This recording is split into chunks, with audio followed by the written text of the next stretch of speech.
Hey y'all, I just beat the Black Ops 7 campaign, and here's what I thought about it. Quick warning about spoilers. I will be revealing full spoilers throughout this video. However, as I'll explain later, I promise you that you can watch this video before playing the campaign and still have the same exact experience that I did. I am not a big COD fan whatsoever, and honestly, I never have been. However, that doesn't mean that the series hasn't left an impact on me. I remember playing Black Ops 3 back in the day with my little brother. I remember wanting the Legacy Edition of Infinite Warfare so badly when that game came out. I remember messaging some random dude on Xbox Live and getting a free WW2 beta code. I remember late into high school, my friends and I got into Vanguard multiplayer for a little while and had so much fun. The biggest impact the series has had on me, however, is with the campaigns. I've played literally every single COD campaign that I could get my hands on. Not only did I play every single COD game on Steam, but I also purchased Call of Duty Finest Hour, Call of Duty 2 Big Red One, and COD 2 for my PS3. I even went as far to not only play COD World at War on my PC, but also the console exclusive campaign World at War Finest Hour. I say all this because while I never had a Call of Duty phase in multiplayer Warzone or zombies like seemingly every single other person my age has, I have put in my time with its single player experiences, and I'd like to think what I'm about to say has some merit to it. Black Ops 7 is one of the worst Call of Duty campaigns of all time. Now, I definitely wouldn't call it the worst COD campaign ever, like so many have recently. Black Ops 3 is way worse, honestly, just because it's way less fun to play, and the story is somehow even more incoherent than this one. I find that when a new COD comes out, every single year there's this mass army of people that just simply find it to be the same thing every year. How can IGN give COD a 7 every year? It's just the same thing every time. I think a lot of people don't really give COD credit for how great the campaigns can be. Now, yes, I will admit that since COD 2019, there's really only been 3 really great campaigns, but usually COD actually puts a lot of effort into their campaigns to make them as widely appealing as they possibly can, while also making them just good games. COD is not ever high art, but it's like a really good guilty pleasure where you can just stop looking deeply into things and have fun. Even last year's Black Ops 6 does this, with some cool characters like Adler and Woods, some set pieces here and there like the motorcycle escape, and even some new ideas like a home base and persistent character upgrades. In my opinion, these are the 3 major aspects of a modern COD campaign, and the best COD games usually do multiple, if not all 3. Imagine my surprise when Black Ops 7, a game which was marketed to have a much bigger focus on its campaign, does none of them. Look, Call of Duty has a rich history of poor stories in its campaigns, but I would say there's also so many examples of surprisingly really good ones. Take, for example, a game in this very same sub-series, Black Ops 1, which is by far the best Call of Duty story to date. For me, all I'm looking for is a COD campaign with cool characters and a plot that makes sense. That's it. I don't come to COD looking for the best writing or some large thematic through line. I literally just want a cool action movie-like story. The thing about Black Ops 7 is that it tries really hard to emulate what other COD stories have done, but it fails spectacularly in every single front. Black Ops 7 follows David Mason and 3 other members of his Spectre 1 team as they try and stop an evil mega corporation called the Guild, led by one Emma Kagan, from spreading some super virus called the Cradle to destroy the world or something. To start, this is literally the most generic story I have seen in a really long time. And Black Ops 7 does nothing to actually enhance it beyond just that. Like, let's start with Kagan, for example, who is literally the most stereotypical evil CEO character ever. Throughout the campaign, she's little more than just an evil quit machine whose only job is to taunt Spectre 1 the entire game and give the stereotypical, "you could work for me, you know," type speech now and then. Her motivations as to why she wants to turn the whole world into zombies are unclear, despite one line at the end of the game where she proclaims Spectre 1 is, quote, "getting in the way of progress." I think she may be trying to continue the work of Raul Menendez, who is seen at the start of the game for a total of about 5 seconds. I think Menendez's inclusion in this game reveals a major insight to how this campaign and story were approached. See, obviously all this stupid Cradle and Avalon shit are not in Black Ops 2. And in fact, this story does not connect to Black Ops 2 whatsoever. So how can they nostalgia bait their audience into caring about this game at all? Well, let me tell you. See, because of their magical C-Link and just overall badassery, Spectre 1 are immune to the Cradle virus and do not turn into zombies throughout the campaign. However, they do experience haunting hallucinations from the past. Of the 6 non-Avalon missions, 4 of them include flashbacks to Black Ops 2. But oh, don't worry, it's not just a repeat of the same exact missions in Black Ops 2, because this time the Cradle has infected these missions and turned them into stupid giant floating islands with weeds you gotta shoot, or a platforming mission with the GTA Avalanche game mode portion sprinkled in. There is quite literally no story reason to be revisiting these areas besides nostalgia bait. Menendez literally shows up in the first mission as a deepfake because Kagan wants to mess with Mason or something, and then you just drop a bunch of big knives on him and he's gone. Woods turns into a big plant monster, get it? Alex Mason is once again strapped down and forced to look at numbers, and one of your teammates turns into a giant fucking monster because he's just so angry or something. Literally not a single one of these missions have any impact on the story, nor are ever brought up again. While the game tries to claim that the Cradle is forcing David to come to term with all these events or something, the writing is just not good enough to make it feel like anything other than just cheaply earned nostalgia bait. The writing is just overall pretty poor, I'd say, and I'd argue that's most apparent with Spectre 1 themselves. You'd think that with this game trying to have David relive these impactful events in his life, he'd have something interesting to say. And yet, the entire game, he's just your standard action hero and team leader guy, shouting quips, and that's about it.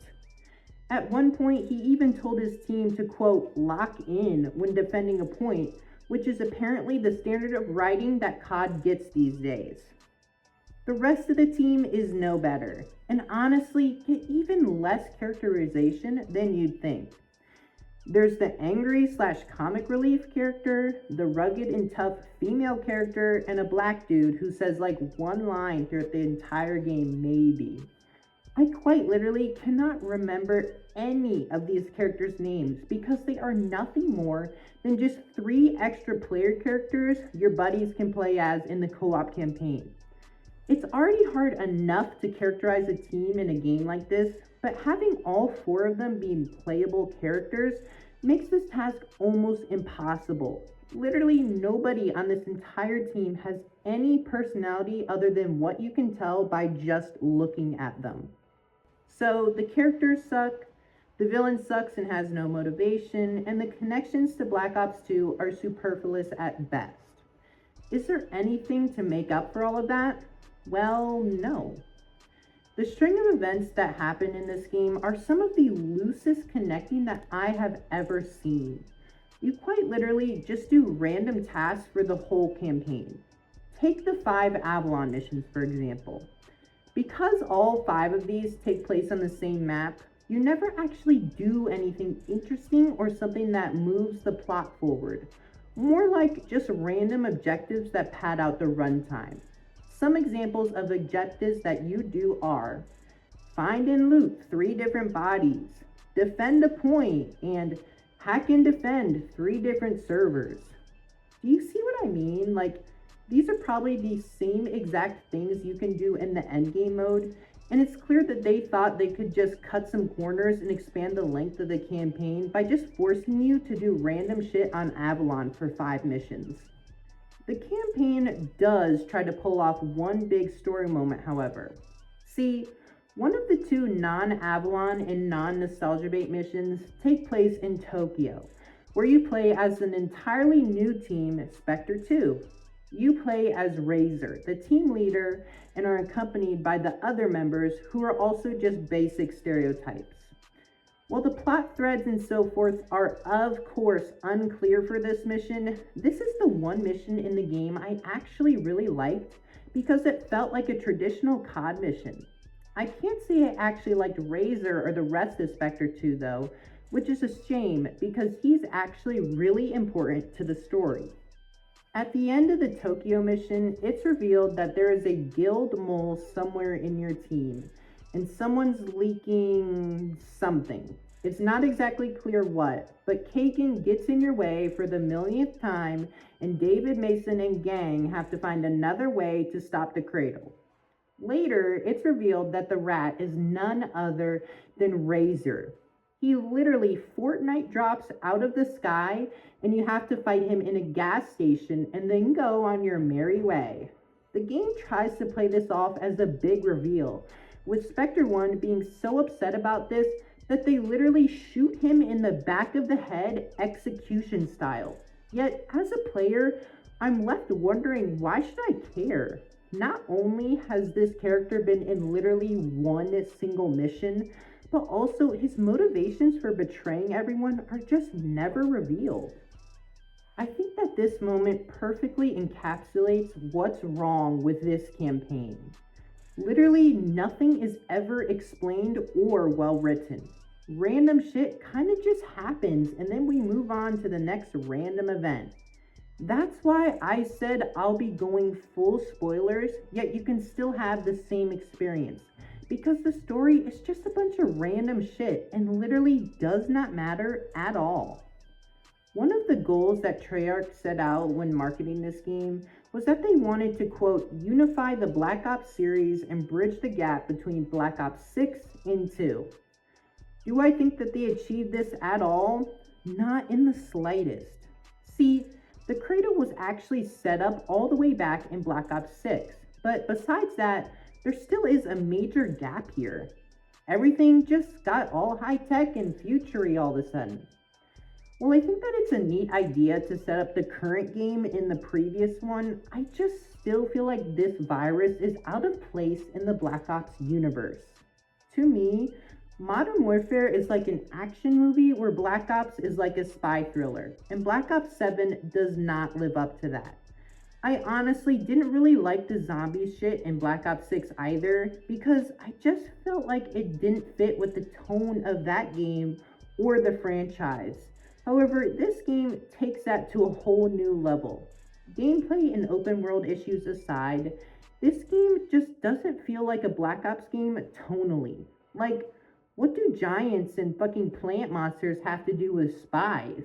I honestly cannot believe that this is the direction that Treyarch chose to go with after the whole Black Ops 6 skin situation. You think that they would have learned their lesson by now, that people want their military shooter to tonally feel at least a little like one. Honestly, I'm just gonna come out and say it. I do not love Black Ops 2 as much as everyone else. I think it's a good game, but after Black Ops 1, it was just so different and just not what I was looking for. Despite that, however, even I understand how terrible of a sequel this game is. Not only is Black Ops 2 one of the most narratively driven COD campaigns to date, with multiple choices and endings, but it also is easily one of people's favorite COD stories.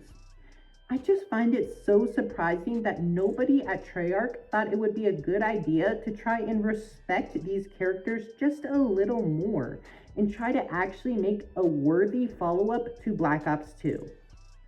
On the gameplay side of things, Black Ops 7 isn't much better in that regard. What I usually find that the best COD campaigns have is gameplay diversity. Look at Modern Warfare 2 2022, which is like my second favorite COD campaign of all time. Not only does that game have multiple insanely high budget and cool action set pieces, like the whole upside down shootout, but also unique gameplay sections, like the fantastic stealth crafting mission that happens right after you get betrayed.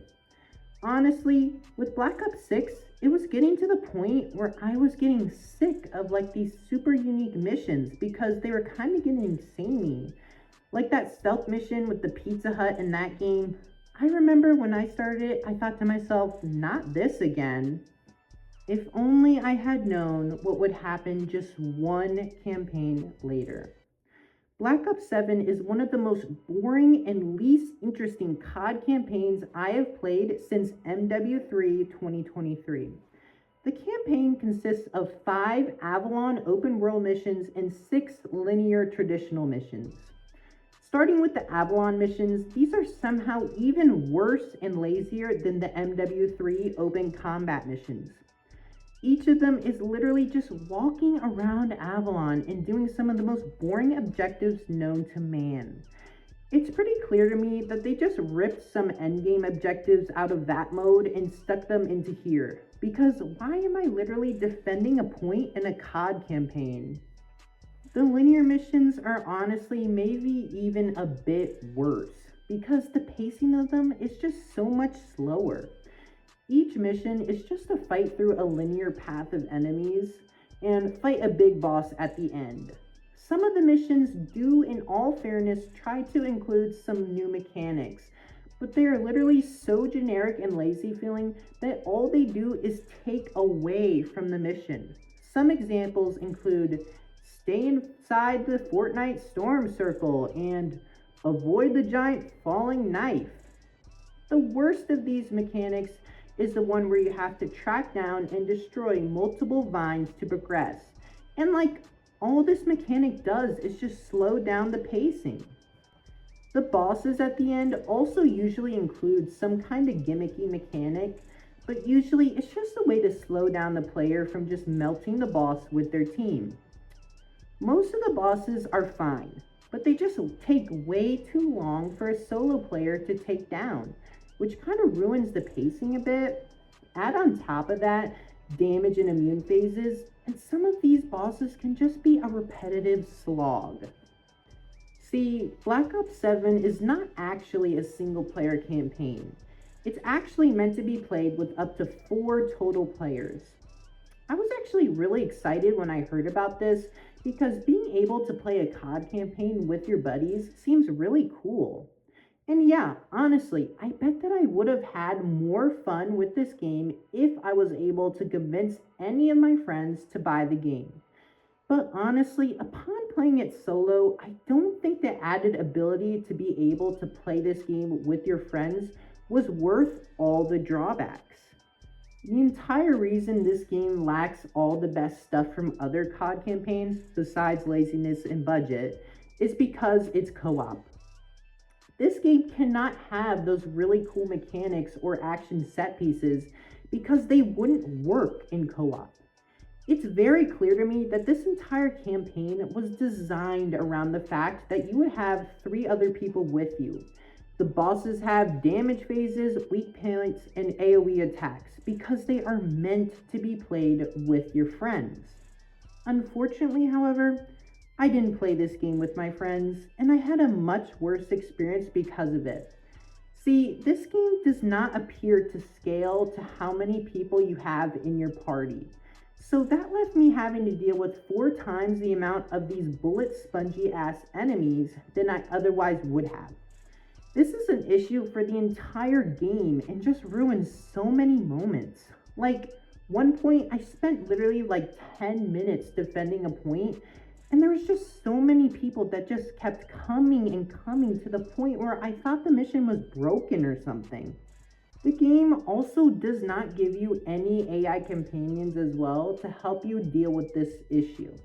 Like, really, could it be that hard to make friendly AI companions?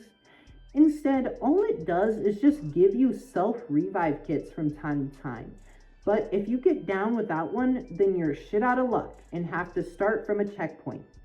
If only I had some kind of AI bot teammates that could come and res me. Due to it being co-op, this game is also always online and cannot be paused, even when playing in a solo instance. This campaign also does seemingly not have any difficulty options, which ended up being fine as I think the difficulty balancing is good overall, but I think that this does hurt replayability a bit. On top of even all of that, this game does not feature mission checkpoints, which means that if you have to leave in the middle of the mission, you just have to start all over. These three things kind of just prove to me that this campaign was not made with solo players in mind whatsoever. And I'm honestly wondering why they even gave me the option to play solo if they knew I would have such a bad time. So, what is here then? Well, it's pretty clear to me that the overall gameplay systems of this campaign were built to align with the new endgame mode. And honestly, what I have to say here is pretty positive. The only thing that kept me sane throughout this entire campaign was the fact that Call of Duty honestly kind of has the best feeling gunplay out right now. And especially early on, it can be really fun to just melt a lot of the trash tier enemies, especially with the high volume of them due to no solo player balancing. The gunplay in this game feels great, and honestly, it just gets better as the game goes on. As you play, you unlock more upgrades which kind of just make the game feel better. More health, armor, speed, and even damage. The rarity of weapons even goes up as you play, from gray all the way to orange. Now yeah, this isn't really the best progression ever, and you could make the case that the only reason this happens is just because the game starts throwing a ludicrous number of special bullet sponge enemies at you, but I just think it's fun that as the game goes on, the best part gets even better. This game also features major and minor abilities, which are basically just Destiny supers and character abilities. Some of the major abilities are really cool, like a high damage magnum or a self revive. However, I found myself not really using it much. As for the minor abilities, these all focus on movement, and yeah, honestly, the only good one is the grappling hook, which is easily the best and most fun to use. While they may not honestly fit Call of Duty, I do think that they make gameplay sense, especially for a co-op campaign like this. You can find them, and weapons for that matter too, in randomized Battle Royale style chests.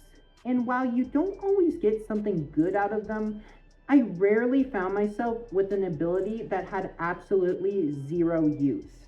The whole time I was playing this campaign, I was being reminded of one thing: the original Destiny 1 campaign. This game kind of just reeks of that typical live service looter shooter kind of campaign design. It's pretty clear to me that the endgame mode was the full focus of the campaign development team, and that they kind of just had to throw something together that made sense. And yeah, for a COD campaign, it's bad. But honestly, for a series of co-op missions to play with your friends that lead up to a full game mode, it could be worse. I don't think any of the missions here are particularly good, and yeah, I got really bored at times. But I'm not gonna pretend that I had no fun here, even solo.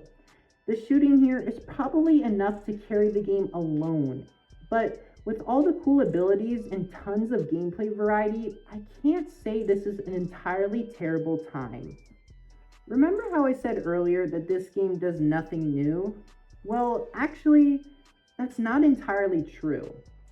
This game actually tries to do something more new than anything in the entire series, putting a bigger emphasis on the campaign by adding the new endgame game mode.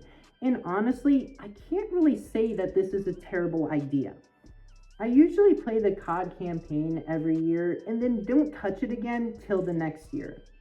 I think trying to add some kind of mode to retain players like me around all year is a really good idea.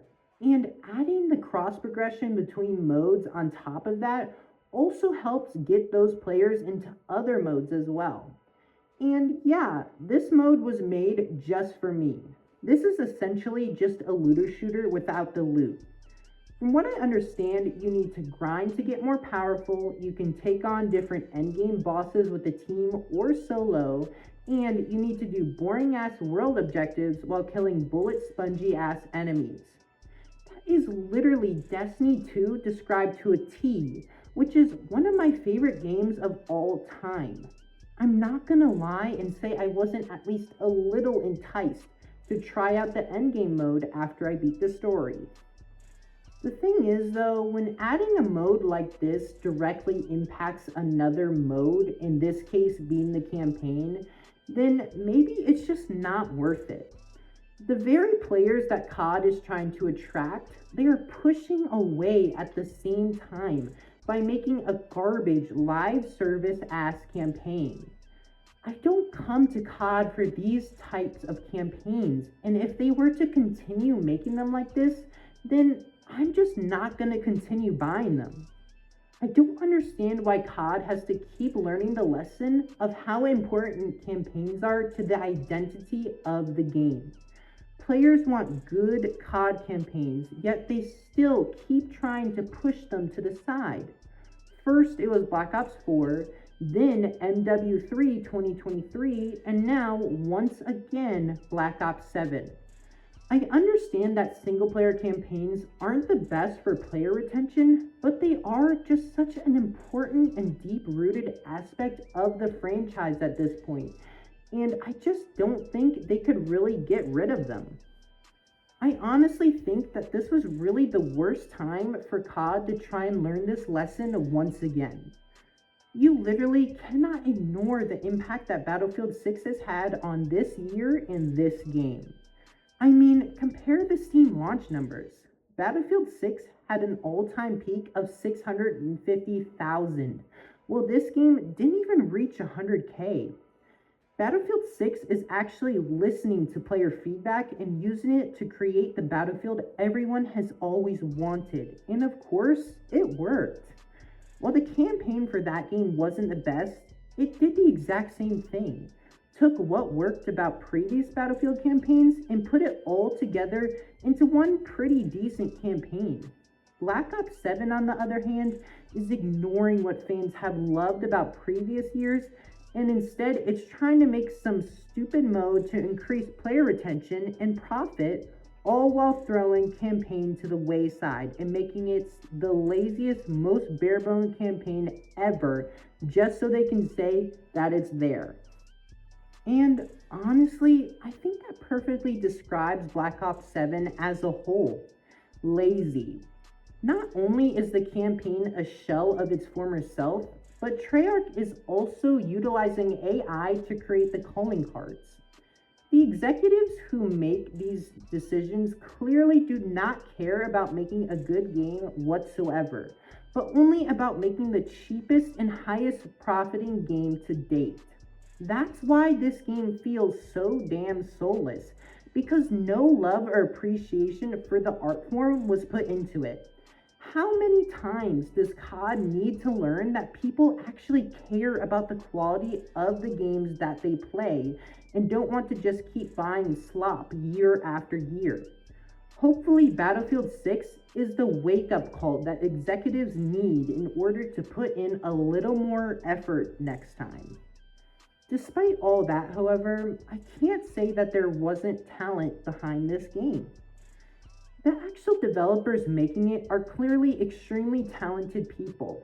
The shooting in this game is the best in class, the sound design is fantastic, and the game looks physically great.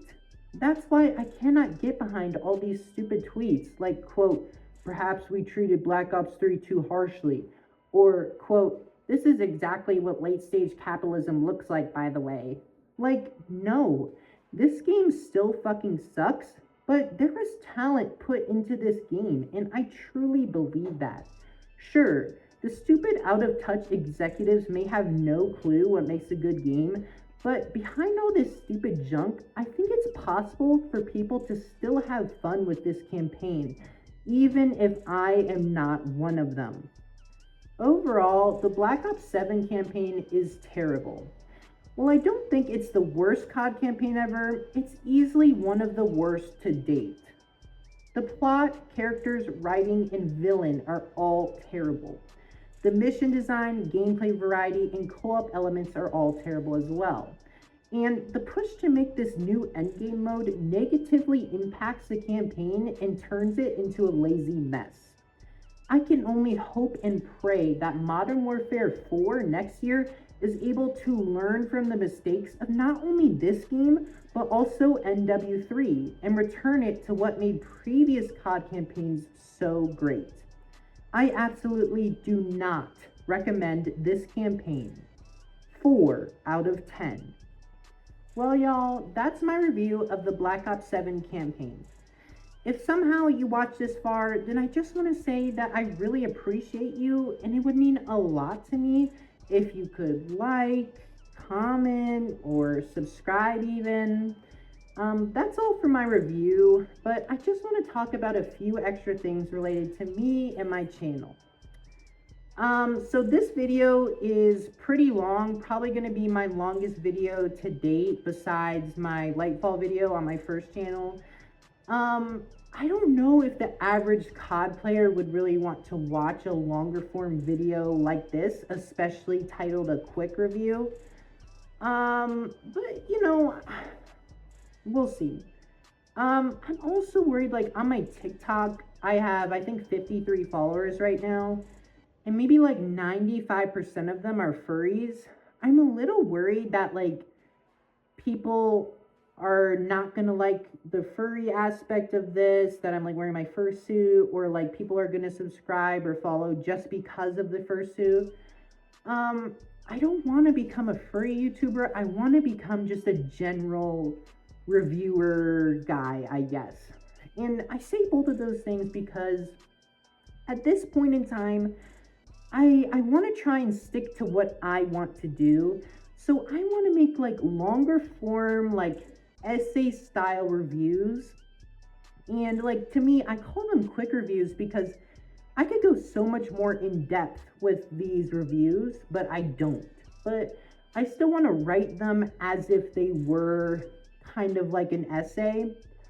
And also, like, I wear this fursuit because this is how I want to choose to present myself on the internet. And I'm just like, I don't want to go back on those two things for now. But you know, I think there are some things I have to budge with. Like, I'm reading off a script. It's literally right over here, so that's why I don't move my head much in these videos. I need to figure out how to become more animated and not read off my script at the same time. And as well, like, I could have shortened this a bit. Like, this video, I'm not really happy with how I recorded it, but I just kind of want to get it out, honestly. So like the starting paragraph where I say I remember 4 times, I was thinking about cutting that, but I chose not to just because I like to talk about myself, and I think it's important to kind of like my thoughts on like Call of Duty in general. And as well, like I kind of messed up a few times in my recording, and I just didn't want to go back and refilm them because it can take like a minute to read these paragraphs, and it's like if I even mess up a little bit, it's like I have to start all over. And I just like, I think it's good enough, but I don't know, we'll see. I'll like watch it through, and if it's like so terrible, then I will redo it. I do want to quickly say, like, I am trying to get this video out as fast as I can while also having it maintain a like sort of like bar of quality that I normally do. Like I like to think at least the script is of good quality. And it's like, I think this video could do well in the sense of like, I think this is a pretty clearly controversial COD campaign and people want to hear about it, and I have like a hopefully high quality and long form video about it. But it's also like with YouTube, you can never really guess what's going to be popular. Like my last video, No Players Online, only got 20 views, and it's like maybe even 15 or something like. And I thought it would do at least a little better than that. But we'll see. I mean, I'm not really doing this entirely for that. I kind of just want to talk about stuff. Like I had a really fun time making this script. So yeah. Yeah, so as far as the future of this channel for this year, I plan on making 4 more videos this year. My next video will probably be about Dispatch, and then I'm going to make a Renegades video, and then I'm going to make a video about Routine, which is coming out a few days after Renegades. And then I also want to make like a ranking every game I played this year type video. But yeah, other than that, I probably won't be doing too much, maybe some extra TikTok content here and there. But yeah, like I just probably should wrap up this portion with like thank you. I really appreciate it. I hope my boyfriend will watch this. Like, babe, if you're watching this, thank you. And yeah, that's all I have to say.